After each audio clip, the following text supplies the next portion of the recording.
Uganda number 1. Thank you for your great insights, and I really look forward to reading this book, and about time after 70 years that this book has come, and great on both sides, from India and Pakistan. Coming to whatever I've read, up to since I've bought the ticket about Inglorious Empire, that makes me think that isn't that mostly empires are inglorious, and even coming to the present times where we see post 9/11 what has been happening, and what the atrocities have been, in Syria lately, and before that in Iraq and Afghanistan. So what are your thoughts, and also including Indian-occupied Kashmir, where people are fighting for their freedom, and here there's another perspective where a man is a freedom fighter to one and a terrorist to another. So what are the lessons that would you see, because with your profound experience and your long association with the United States, you see that what are the takeaways, and what can you really tell the present government of India and other present people who are in the power? That would require a very long answer, young lady, and I hope you will read the book, because a lot of it is covered in the book. Thank you. First of all, I do stress right throughout that nothing in the book is meant to absolve the present-day governments of any of the successor countries to the British Raj of their failures and their actions. I mean, ultimately, I am not using the past to justify the present. I believe one should face the past, one should embrace the past, but one should leave it in the past. I've often said, our problem in the subcontinent is we have a forgive and forget culture, and forgive is good because nursing hatred and resentment and bitterness really hurts the hater far more than the hated, so that's no point. But while forgive is good, forget is bad. We must not forget. And we must not forget, because as I often say to young people like yourself, if you don't know where you've come from, how will you appreciate where you're going? You must have a sense, just as we're all curious about our parents or our grandparents, why shouldn't we, as a society, as a collectivity, be conscious of what went on in the past? So that's on the first and larger point. There are inglorious moments in contemporary India, Pakistan, Bangladesh, and so on, and those have to be dealt with, in my view, in their own terms.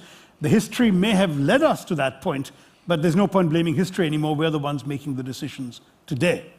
On Kashmir, it's a rather complicated story, as you know. I am not a fan of partition. I understand many Pakistanis are, because they wouldn't have a country without it, whereas I think we wouldn't have all the hostility, conflict, and wasted energies. But isn't it about, sorry to interrupt you, but isn't it about time that this should be accepted? Okay, now Pakistan is there. It's been 70 years. Yeah. And let's resolve the issues, and let's talk about Kashmir. And how long will we keep on talking about Kashmir and keep this as a bone of contention? I'm not, you are. but the point is... But with your profound experience with the United Nations, I see you somewhere, Yeah, no, but just to answer that, I mean, the thing is that what Pakistanis often fail to appreciate is that there is a big difference in the logic underlying partition from two different sides of the border. Pakistan is created as a result of one party wanting a state for people of a particular religion. Now, the Indian nationalist movement never bought into that logic. It always claimed to be a movement of every faith, every religion, every caste, every language, every color, and so on. And it never accepted the logic that because Pakistan had been created as a state for Muslims, that what remained must necessarily be a state for Hindus. In fact, the Indian nationalist movement explicitly rejected that logic. And so it looks to its Muslim majority districts and one state with pride, as belonging and affirming the idea that religion is not a valid determinant of nationhood.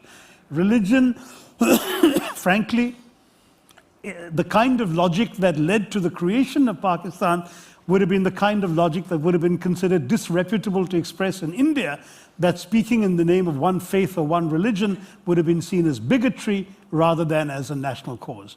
So this is the fundamental problem, that there are two different logics at work.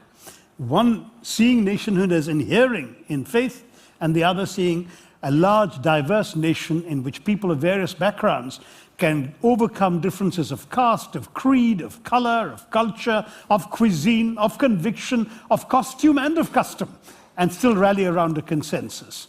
And that consensus in a diverse country like India is that you don't really need to agree all the time, so long as you agree on the ground rules of how you will disagree.